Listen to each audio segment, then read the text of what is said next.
আসসালামু আলাইকুম, welcome back to my channel. আশা করছি আল্লাহর অশেষ রহমতে আপনারা সবাই ভালো আছেন।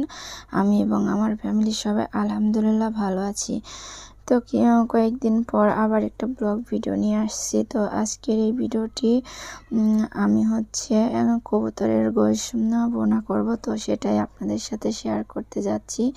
তো এখানে দেখতে পাচ্ছেন যে আমি গোটা মশলাগুলো কিন্তু আগে থেকে তেলের উপরে দিয়ে দিয়েছিলাম, আর তারপরে বেশি করে পেঁয়াজ দিয়ে দিয়েছি। আর পেঁয়াজটা ভেজে ব্রাউন কালার হয়ে আসার পরে কিন্তু আমি গুঁড়া মশলা, বাটা মশলা অ্যাড করলাম। মরিচের গুঁড়া, হলুদের গুঁড়া আর ধনিয়া গুঁড়া দিয়ে দিয়েছি। আর সেই সাথে কিন্তু জিরা বাটা আর আদা বাটা দিয়ে দিয়েছি। তো সেগুলো দিয়ে আমি কিন্তু মশলাটা এখন সুন্দর করে কষিয়ে নিচ্ছি। আর আমি মশলাটা দেওয়ার আগে কিন্তু একটু পানি দিয়ে নিয়েছিলাম, যাতে করে মশলাটা পুড়ে না যায়। আর এই যে মশলাটা কষানোর পরে কিন্তু আমি কবুতরের গোশগুলো দিয়ে দিচ্ছি। তো কবুতরের গোশটা দিয়ে আমি সুন্দর করে কষিয়ে নিচ্ছি। আর সেই সাথে আমি কিছু মরিচও দিয়ে দিয়েছিলাম। কাঁচা মরিচটা দিলে হয় কি, আলাদা একটা ফ্লেভার অ্যাড হয়, এতে করে রান্নার টেস্ট আর একটু বেশি বেড়ে যায়। তো যাই হোক, আমার আজকের এই ভিডিওটি যদি আপনাদের কাছে ভালো লেগে যায় তো অবশ্যই চ্যানেলটি সাবস্ক্রাইব করে পাশে থাকবেন। আর যারা অলরেডি সাবস্ক্রাইব করে দিয়েছেন তাদেরকে অসংখ্য ধন্যবাদ। আর এখানে কিন্তু আমি কিছু আলু আলাদা একটা কড়াইতে ভেজে নিয়েছিলাম হালকা করে, তো সেগুলো আমি অ্যাড করে দিলাম। আর আমার আজকের এই ভিডিওটা কিন্তু প্লিজ কেউ টেনে টেনে দেখবেন না, যেহেতু আমরা নতুন ইউটিউবার, আমাদের পাশে আপনাদের থাকা উচিত। বা আপনারা যদি ভালোবেসে আমাদের সাপোর্ট করেন তো তাহলে ইনশাল্লাহ আমরা এই দিন সফলতা অর্জন করতে পারবো। তো যাই হোক, সেটা হচ্ছে পরের কথা, কিন্তু প্লিজ আপনারা আমাদের ভিডিও ভালোবেসে দেখবেন এবং আমাদের পাশে থাকবেন সব সময়।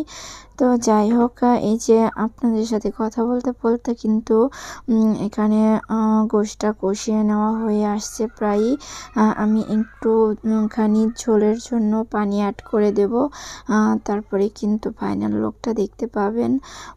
আরেকটা কথা হচ্ছে যে আমার কথা বলা কিন্তু আজকে অনেকটাই প্রবলেম হচ্ছে, কারণ ইদানিং কেন যেন আমার কণ্ঠটা অনেকটা ডিস্টার্ব দিচ্ছে। তো যাই হোক, সবাই একটু কষ্ট করে কথাগুলো বুঝে নিন, আর ভিডিওটা কষ্ট করে একটু দেখে নিন।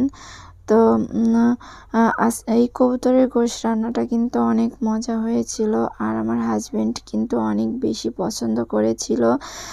আর ও তো প্রায় সময়ই মানে আমার প্রত্যেকটা রান্নাই অনেক বেশি পছন্দ করে।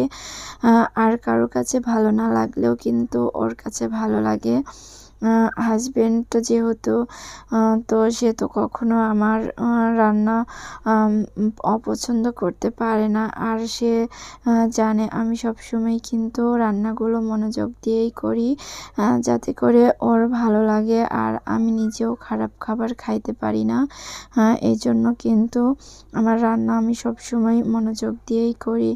তো কথা বলতে বলতে কিন্তু রান্নাটাও শেষ হয়ে আসছে, আর কবুতরের গোশে কিন্তু একটু ঝোল রাখলেই ভালো। তো দেখতে পাচ্ছেন আমার রান্নার ফাইনাল লুকটা, আর ভিডিও কিন্তু শেষ পর্যায়ে চলে আসছেন। সবাই ভালো থাকবেন, সুস্থ থাকবেন। আসসালামু আলাইকুম।